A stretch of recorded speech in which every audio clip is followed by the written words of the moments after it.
샬롬. 사랑하는 성도 여러분, 오늘도 주의 평강이 여러분의 마음과 생각 가운데 충만히 임할 수 있기를 주님으로 축복합니다. 오늘도 하나님께서 주시는 이 평강의 마음을 가지고 오늘도 생명의 말씀, 또 우리의 삶의 나침판, 또 지표 역할을 하는 말씀을 같이 묵상하도록 하겠습니다.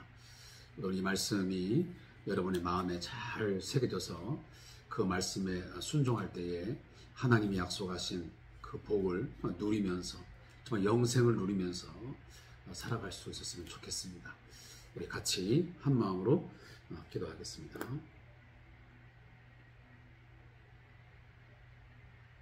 하나님 아버지, 벌써 또 한 주간의 시간을 마무리하는 시간이 되었습니다.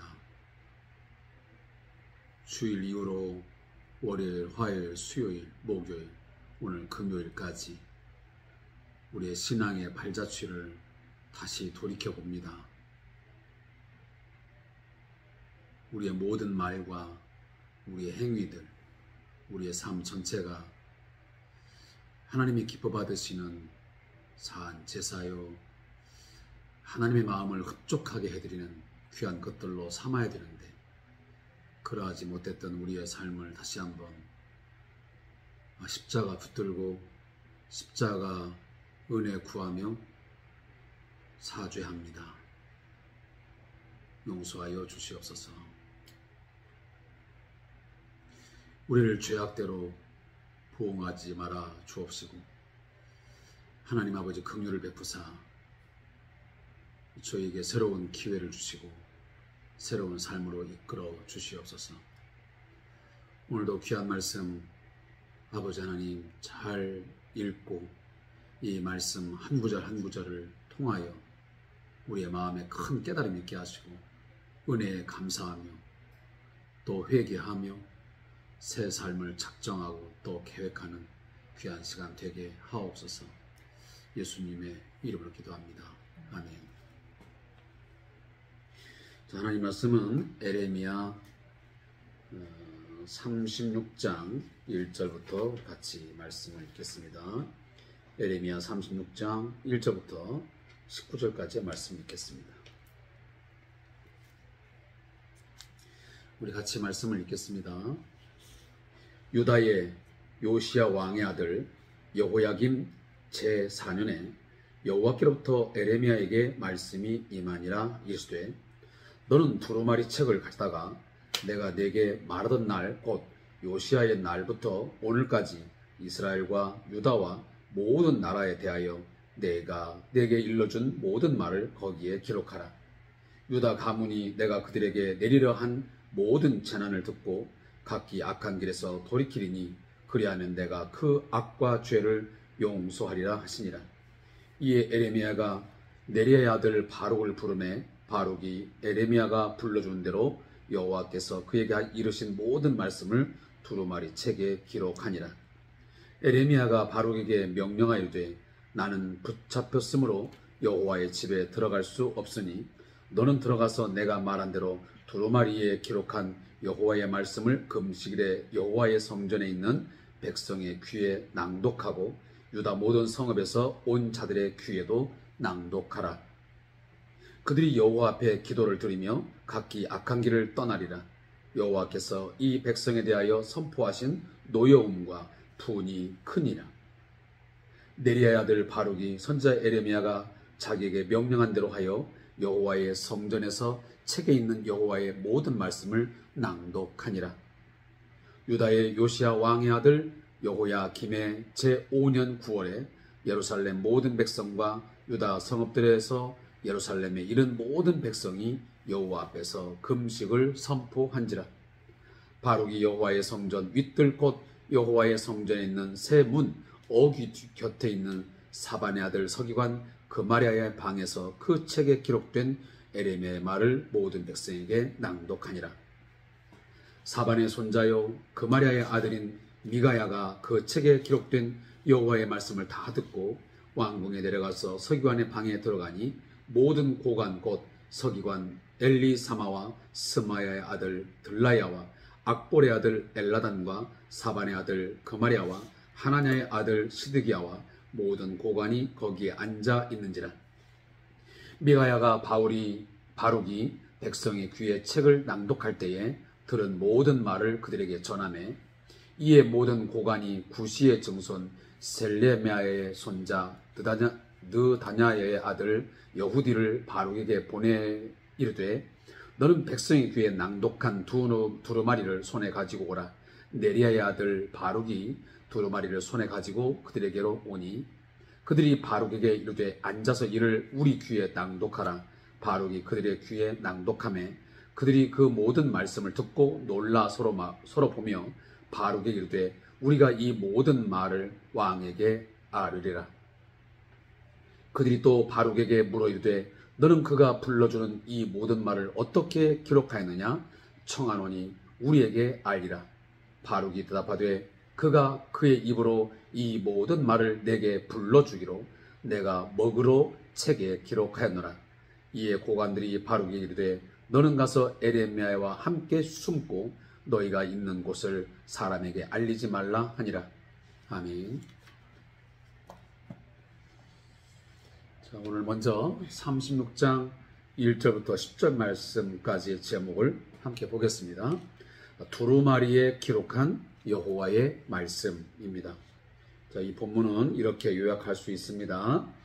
자, 하나님은 에레미야에게 소명을 받은 날로부터 지금까지 받은 그 메시지를 두루마리 책에 기록하라고 명령을 합니다. 에레미야는 바룩의 도움을 받아 두루마리를 기록한 후 그에게 낭독을 부탁합니다. 바룩은 여호야김 왕이 선포한 금식일에 성전 윗뜰에 있는 서기관 그마리아의 방에서 두루마리 책을 낭독했다 하는 것이 오늘 1절부터 10절까지 말씀의 내용입니다. 자, 그리고 11절부터 19절까지의 말씀의 제목은 두루마리의 말씀을 듣는 고관들입니다. 자, 이 부분도 함께 요약해 보겠습니다. 자, 미가야는 바룩이 그마리아의 방에서 두루마리 책을 낭독하는 것을 듣고 그 소식을 왕궁에 있는 고관들에게 알리게 됩니다. 고관들은 바룩을 불러 책의 내용을 들은 후 그 작성 경위를 묻게 됩니다. 어떻게 해서 이 두루마리에 기록하게 됐는지 그 경위를 물은 것이지요. 그들은 그 책이 에레미야의 메시지를 받아 적은 것임을 알고 왕에게 알리기로 하고 에레미야와 바룩에게 피신을 권하게 됩니다. 자, 우리는 이제 에레미야 36장을 이제 들어가게 됩니다. 자, 에레미야서는 구약 성경 가운데 두 번째로 긴 책입니다. 제일 긴 책이 어디입니까? 바로 시편입니다. 자, 시편 다음에 이 에레미야서는 총 52장으로 되어 있습니다. 굉장히 긴 장으로 이루어져 있습니다. 자, 그 장 가운데 이제 후반부에 우리가 들어와 있습니다. 우리가 에레미야서를 이제 읽으면서 늘 우리가 알게 되는 것은 이 에레미야서의 메시지는 주로 이 남유다의 거의 이제 멸망 직전의 이제 상황이었기 때문에 거의 그 주요 내용들이 이 남유다의 어떤 죄악상 그리고 거기에 대한 하나님의 어떤 진노의 불가피성 그리고 그 진노의 심판이 이제 임박했다고 하는 것을 지속적으로 알려주고 있습니다. 자, 그런 과정 속에서 에레미야가 결코 평안히 메시지를 전할 수는 없었습니다. 그 입에서 나오는 모든 메시지가 끊임없이 징계의 메시지, 어떤 그 죄에 대한 것들을 들춰내고 그 하나님께서 반드시 그 죄에 대해서 진노하시고 심판하심으로 결국 이제 이방 민족이 쳐들어와서 성전도 그리고 한 민족이 완전히 파멸된다는 이 메시지를 전할 때 누가 달가워했겠습니까? 요즘으로 말하면 어떤 목사님이 이제 1년 동안 설교를 하는데 그 설교의 내용들이 주로 죄에 대해서 이야기하고 죄에 대해서 지적하고 죄에 대한 심판과 저주를 지속적으로 말한다고 생각해 봅시다. 그러면 어느 교회 성도들이라 할지라도 그리 달가워하지 않을 것입니다. 왜 우리 목사님은 성경에 수많은 많은 메시지가 있는데 유독 왜 그런 죄의 설교, 심판의 설교, 저주의 설교, 뭔가 우리들의 마음에 뭔가 편치 못한 그런 메시지만을 왜 전할까? 라고 하는 생각을 갖지 않겠습니까? 오늘 에레미야도 그런 부분입니다. 많은 선지자를 썼지만 특별히 에레미야는 물론 시대적인 상황이 그렇다 치만 주로 모든 내용들이 일관하게 그렇게 전해지고 있습니다. 남유다가 우상 숭배에 빠졌다. 너희들이 죄에 빠졌다. 그 죄에서 돌이키지 않았다. 그러하기에 너희들은 하나님의 심판에 의해서 멸망하게 된다. 오늘 본문도 그런 이야기 아닙니까? 근데 지금 하나님께서 이 여호야김 제4년에 이 시기는 BC 약 605년경이 됩니다. 이제 거의 이제 멸망하기 얼마 남지 않은 그런 시기가 되겠죠. BC 586년에 이제 망하게 되니까. 그 전에 이미 3차에 걸친 포로로 끌려가는 그런 시간도 있었고요. 이 시기는 어찌 보면 이 바벨론이 초강대국을 이루는 시기였습니다. 애굽 군대가 아수르와 연합을 해서 들어왔다가 이 애굽이 철저하게 깨져버립니다. 그러면서 최강대국으로 바로 이 갈대아인, 바로 이 바벨론 제국이 급성장을 하게 되는 거죠. 그래서 이 느부갓네살 왕, 다시 말하면 바벨론의 느부갓네살 왕은 좀 더 이제 영토를 확장하고 자기의 세력을 확장하기 위해서는 전략적인 요충지인 바로 이 남유다를 침공하지 않으면 안 되었습니다. 우리가 이제 지도를 보면 알겠지만 이 바벨론이 남하 정책을 해서 좀 더 영토를 넓히게 되면 자기 세력을 확장시켜서는 결국은 이 남유다를 교두보로 하나의 삼아야만 나아갈 수 있거든요. 그러니까 이 느부갓네살 왕은 유다를 침공한 거예요. 근데 어찌 보면 하나님께서 말씀하신 대로 이 남유다가 그냥 바벨론에게 그냥 순응했으면 이런 지경까지는 이르지 않았을 거예요. 그러나 얄팍하게도 이 남유다는 이 하나님의 메시지를, 선지자를 통해서 나오는 메시지를 거부하고 무시해버리고 아수르에게 붙고 결국은 또 애굽에게 붙어서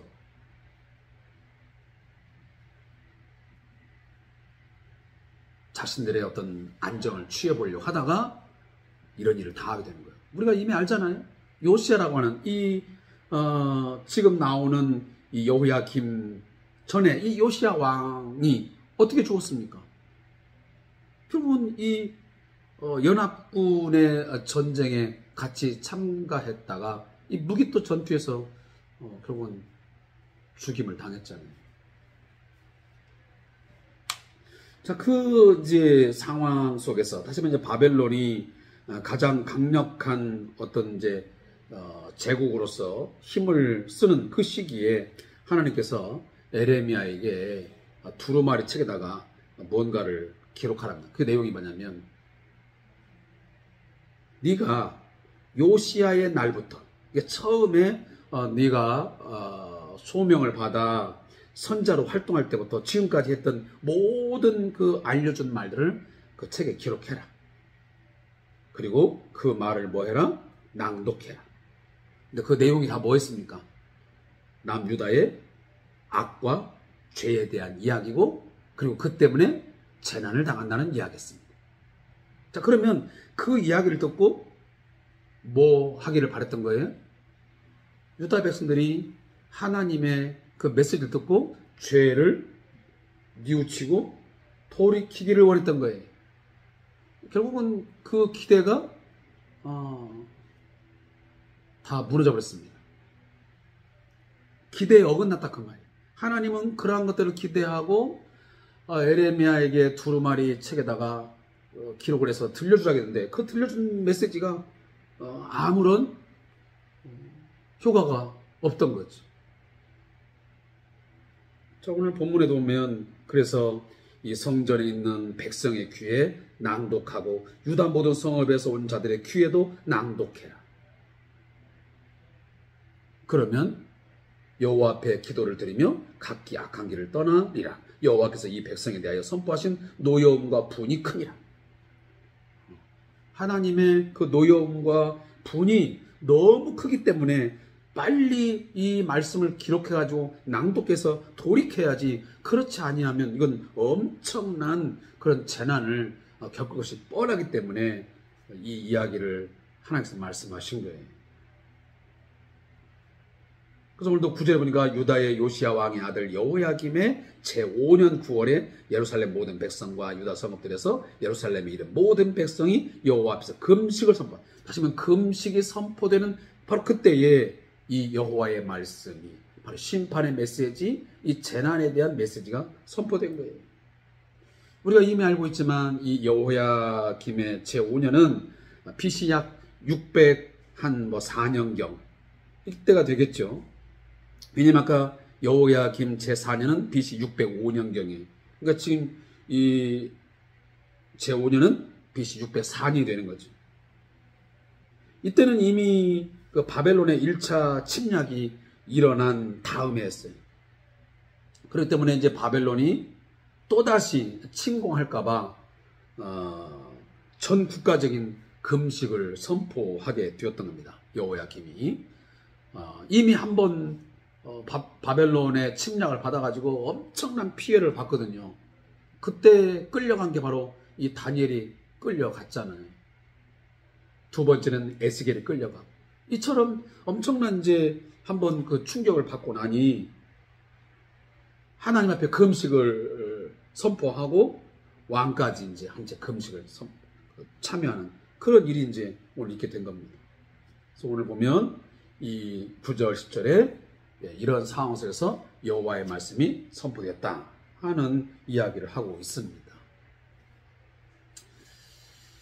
우리가 자주 이렇게 되새기고 또 반복하는 메시지지만, 하나님은 자기 백성이 망하기를, 자기 백성이 돌이키지 아니하고 심판받아 멸망하기를 원하신 분이 결코 아니에요. 그렇기 때문에 할 수 있는 한 최선을 다해서 하나님께서는 여러 차례 말씀을 들려주세요. 어떤 메시지? 소망의 메시지. 비록 너희들이 지금 죄를 지었고 악한 길에 지금 서 있지만, 그 악한 길에서 죄를 버리고 돌이키면 내가 너희를 널리 용서하리라. 다시는 내가 기억하지 아니하리라. 내가 너희들에게 내리기로 했던 모든 재앙을 내가 다 걷어드리겠다. 이런 메시지를 계속 내시거든요. 지금도 마찬가지잖아요. 지금. 그런데 인간의 어리석음이라는 것이 바로 그런 거예요. 여러 번에 걸쳐서 하나님의 말씀들이 회개를 촉구하는, 뭔가 생명을 얻을 수 있는 기회를 계속 제공해도 우리는 그러한 것에 대해서 민감하지 못하고 적극적으로 뭔가 돌이키지 않는 그런 인간의 어리석음. 이런 부분들은 에레미야 때나 지금이나 별반 다를 게 없어요. 이 메시지를 듣고 있는, 저와 함께 큐티하고 있는 저도 마찬가지, 여러분 자신들을 한번 생각해 보세요. 하나님께서 나에게 뭔가 지속적으로 삶에 대해서 악에서 돌이켜라, 죄를 버려라 라는 이야기를 함에도 불구하고 또다시 반복적으로 또 습관적으로 짓는, 말로 짓는 죄, 언어로 짓는 죄, 행위로 짓는 죄, 마음으로 짓는 죄가 여러분 없다고 어떻게 장담할 수 있겠습니까? 우리 교회 공동체도 마찬가지예요. 과거 우리 70년, 80년대나 또 90년대나 또 2000년대나 지금 21세기에 와 있는 우리 한국교회가 과거에 어떤 것 때문에 교회가 어려움을 당하기도 하고 또 국가적인 재난을, 교회적인 큰 어려움을 겪었음에도 불구하고 또다시 그 역사를 재반복하는 일들이 있음은 우리가 참 개탄스럽고 우리 스스로를 아무리 생각해봐도 답답할 때가 많잖아요. 왜 그렇게 변하지 못하는 것일까? 왜 그렇게 깨우치지 못하고 좀 더 이렇게 성장하지 못하고 그냥 다람쥐 쳇바퀴 돌듯 우리의 신앙이 그냥 여전히 거기서 뱅글뱅글 돌고 오히려 때로는 뒤로 더 후퇴하는 그런 모습조차 보이는 것이 우리의 어떤 신앙의 모습이 아닌가 하는 생각을 갖습니다. 자, 이 정도로 제가 말씀을 하고요. 자, 오늘 36장 11절부터 지금 이야기가 또 나왔습니다. 자, 아까는 자, 일반 이제 성전들에서 이렇게 여호와의 말씀을 지금 대신 선포를 합니다. 누구를 통해서? 이 바룩을 통해서 이렇게 이제 기록을 하게 해가지고 하죠. 근데 오늘 11절에 보니까 자, 여기 보면 미가야는 바룩이 그마리아의 방에서 두루마리 책을 낭독하는 것을 듣고 그 소식을 왕궁에 있는 고관들에게, 자, 여기 보면 사반의 손자요 그마리아의 아들인 미가야가 그 책에 기록된 여호와의 말씀을 다 듣고 왕궁에 데려가서 서기관의 방에 들어가니 모든 고관들이 있었다. 이제 결국은 이제 고관들에게 하나님 말씀이 이제 들려지고 있습니다. 그리고 미가야가 바룩이 백성의 귀에 책을 낭독할 때에 들은 모든 말을 그들에게 전하며 그랬습니다. 자, 그리고 이제 오늘 본문도 나와 있지만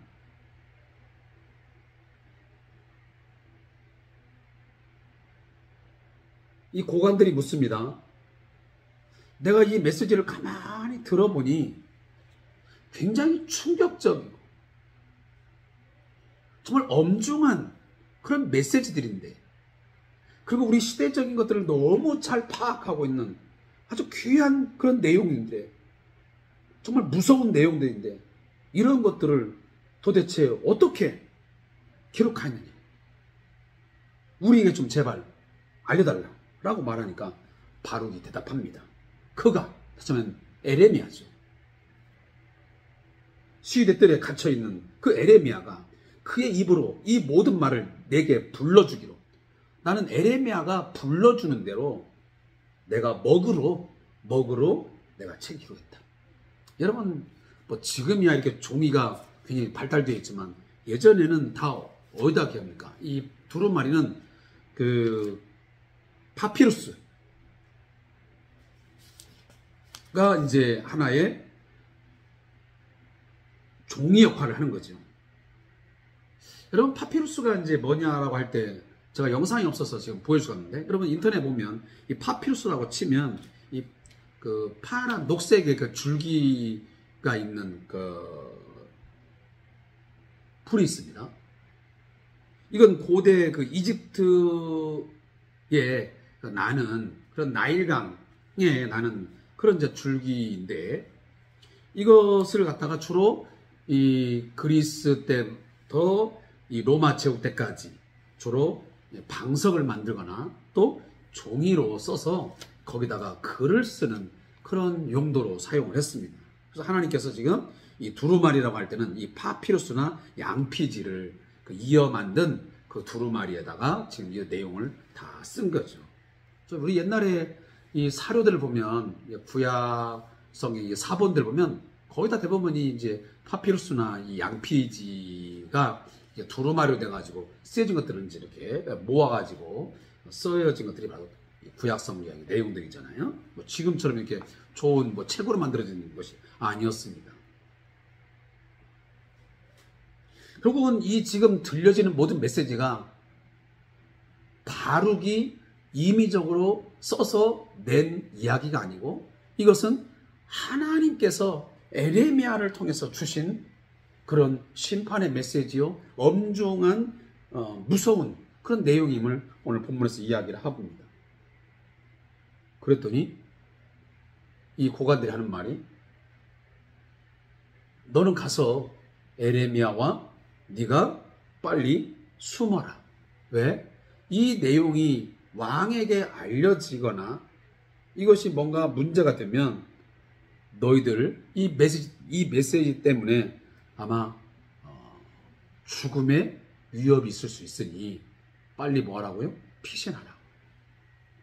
왜냐하면 한 나라의 그 왕국의 멸망을 이야기하고 있으니 그 왕이 들으면 또 고관들이 들으면 무슨 그렇게 환영을 하고 좋아하겠습니까? 도대체 이 이야기를 누가 적어서 지금 이렇게 퍼뜨리고 있느냐? 그 출처를 아마 묻게 되고 혹은 에레미야나 바룩이 생명의 위협을 당하는 그런 지경이 이렇게 되겠죠. 그래서 아마 그런 이제 피신의 명령을 하는 것이 오늘 본문에 나옵니다.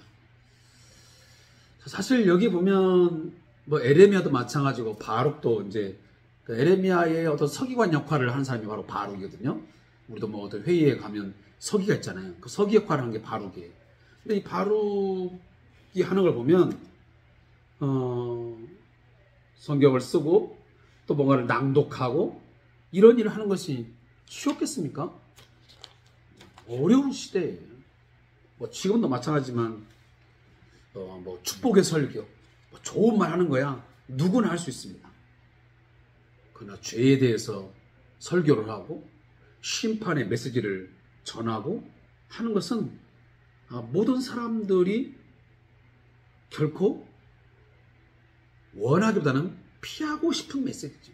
근데 하나님은 그런 메시지들을 전하라고 오늘 에레미야에게 바룩에게 하고 있잖아요. 근데 그런 것들을 피하지 아니하고 에레미야나 바룩은 가서 쓰고 또 그것들을 낭독하는 그런 용기를 보여주고 있습니다. 자, 오늘 뭐 저자의 묵상을 보니까 뭐 우리 한국 교회의 처음에 또 선교적인 또 개신교가 선포되는 과정들을 써놓은 것 같아요. 네, 저는 그냥 이 부분은 제가 말하지 않겠습니다. 그냥 기도의 내용만 좀 읽어보겠습니다.